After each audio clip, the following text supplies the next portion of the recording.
What's up YouTube? Thanks for watching last week's episode of the BJJ vlog when we were training with Sanji.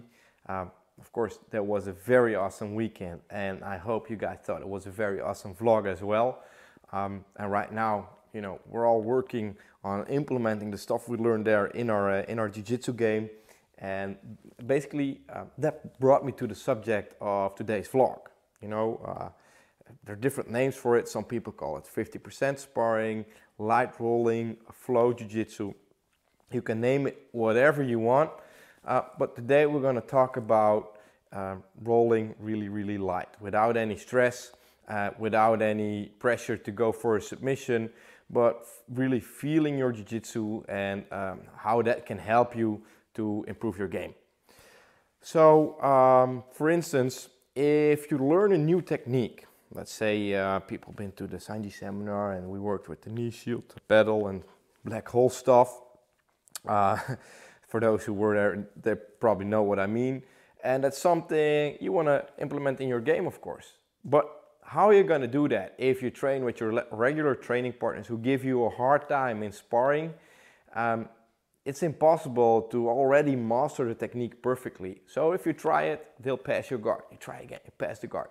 So you don't get a really good feeling of what you're doing good, what you're doing wrong, what you should improve, what details you are missing. So you probably go back to your old habits and maybe even say, oh, this shit doesn't work.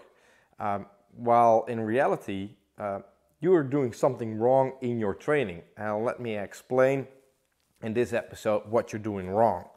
Because like I said, it's very hard to already implement a technique when you're under stress.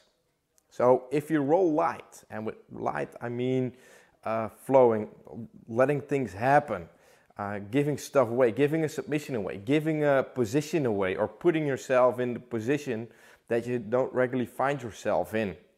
For instance, from the seminar, we did instructor class, I learned a particular mount escape that I want to work on. Normally, I will be the guy on mount top. So my mount top game is perfect. But when I roll light and I do it during warm-up, we'll talk a little bit about the benefits of that later, I put myself in the bottom position where I have to escape, and my opponent, he lets me work for the escape so he can feel what I am doing, so he can think of how to react on it, and I feel my particular escape. I can work my technique in a situation with controlled stress, controlled violence. And when I talk violence, I mean, you know, when sparring, it's a fight. That's the violence we're gonna talk about if we say violence. So, by doing so, not only do I train my bottom position, my weaker position, I give my training partners, who might be white belts, who are not often in a position like mount top, to work on the submission. Because sometimes you hear the story and maybe you recognize it yourself. And then all of a sudden I came mount up and I didn't know what to do because I never end up in that position. So that's something to work on in 50% rolling as well.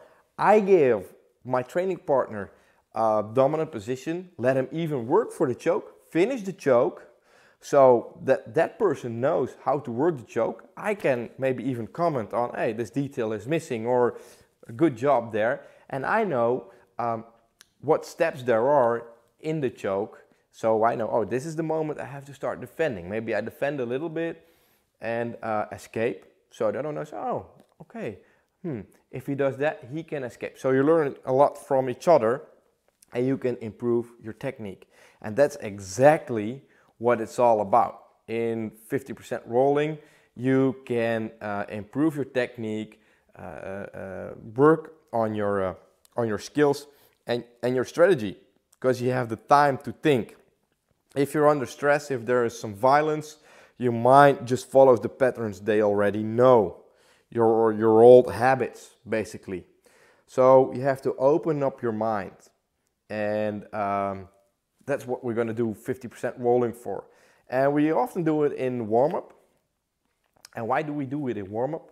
Because normally you would run a little bit, you know, maybe do some push-ups, sit-ups, do some some shrimps or drills or whatever to warm up your muscles. But especially when you get older, and I'm not sure if I already talked about the longevity training seminar we did with Steve Maxwell, but you know, your joints are important to maintain them as well and to warm them up properly. It takes longer than your muscles.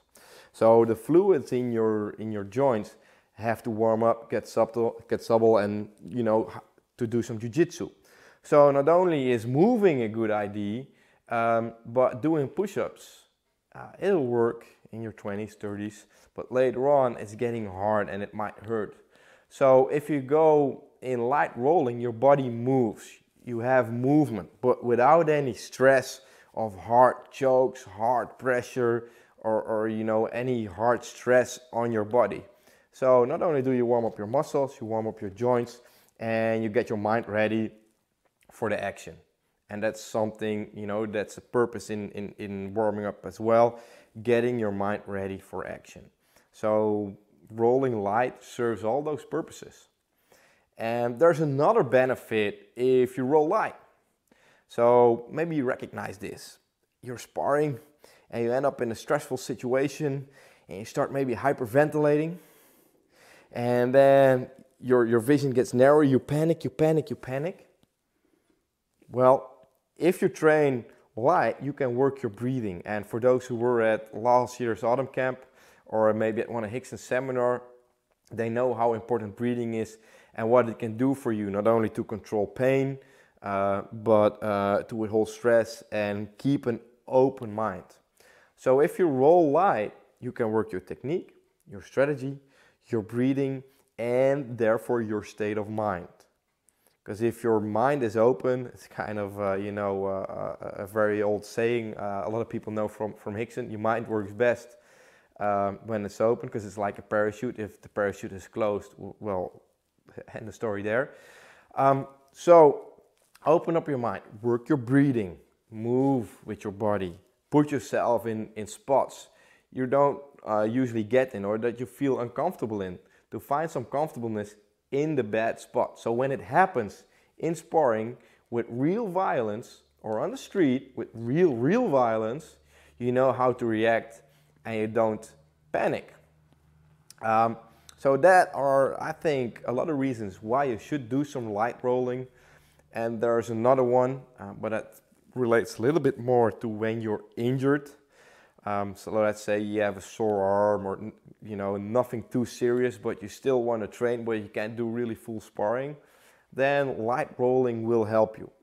Make sure you have the right partner, because even in 50% sparring, we see a lot of people getting, you know, too excited and still sweating and putting in a lot of energy. Well, that's not the idea. So make sure you and your training partner understand what the purpose is and roll light. Learn from each other, give and take a little bit in your jiu-jitsu, and make sure the other one is keeping notice that you might have an injury. Then you are able to still train. And maybe there's still some people among you guys on the viewers that are over 60. Well, if you're over 60, your recovery time takes longer, and your bones, well, they damage earlier than someone who's in their 20s, for instance. So then, if you roll light, you can train every day. You don't need to recover anymore or have to be afraid you get injured. If you just roll light with the right partners, because, you know, in all honesty, there are some guys who just cannot go light. So find the right partners, roll light, and learn from that, and still find the joy in jiu-jitsu. Because for me personally, I like training techniques, because those techniques I can use in my game, but what really makes me happy is sparring. And I hope to be able to do that until, you know, the end of my life, and therefore I need to roll light as well, especially when I get older. I have to take away the stress in the jiu-jitsu game as well. So I hope you guys find this helpful, and I hope you guys will try this. And you know, actually, You know, I always put out an invitation to roll with me, to come train with me, but this time I want to ask you guys to come to the EGGF autumn camp, because not only are we going to do a lot of techniques, there are going to be a lot of open mat sessions so we can flow, and it would be awesome if everybody comes there, because it's, you know, it's community building. We do social stuff, we talk, we drink, we sleep, we eat, we train jiu-jitsu together, so we get to know each other, and we train a lot of jiu-jitsu. And I will be there, of course, as one of the organizers and one of the black belts, to help you guys during the open mat sessions, so not only during the general class but during open mat sessions, to roll. We can roll hard, but we can flow, so I can scan your game and give you some pointers and give you some small tips that will have a huge impact on your game. So it will be awesome to see you guys there. I put the link below, and well, of course, it's still a few weeks, so maybe you can already implement this stuff in your training, and let me know in the comments how it works for you, or maybe you already tried it, or you're already doing it, and I'm really curious about how it works out for you guys, you know. And I know a lot of you people, they send me a personal message, beautiful, I love it, but please leave a comment. You know, I like the personal message, but please leave a comment. That's good for the channel, and it will make the channel grow so that we can reach even more people. For now, thank you for watching, because I've been talking enough. I think it's time to go maybe train Friday morning, so maybe you can train some jiu-jitsu. Maybe you're still in your holiday. Otherwise, you know, already enjoy the weekend, and I hope to see you guys soon. See you next week. Bye bye.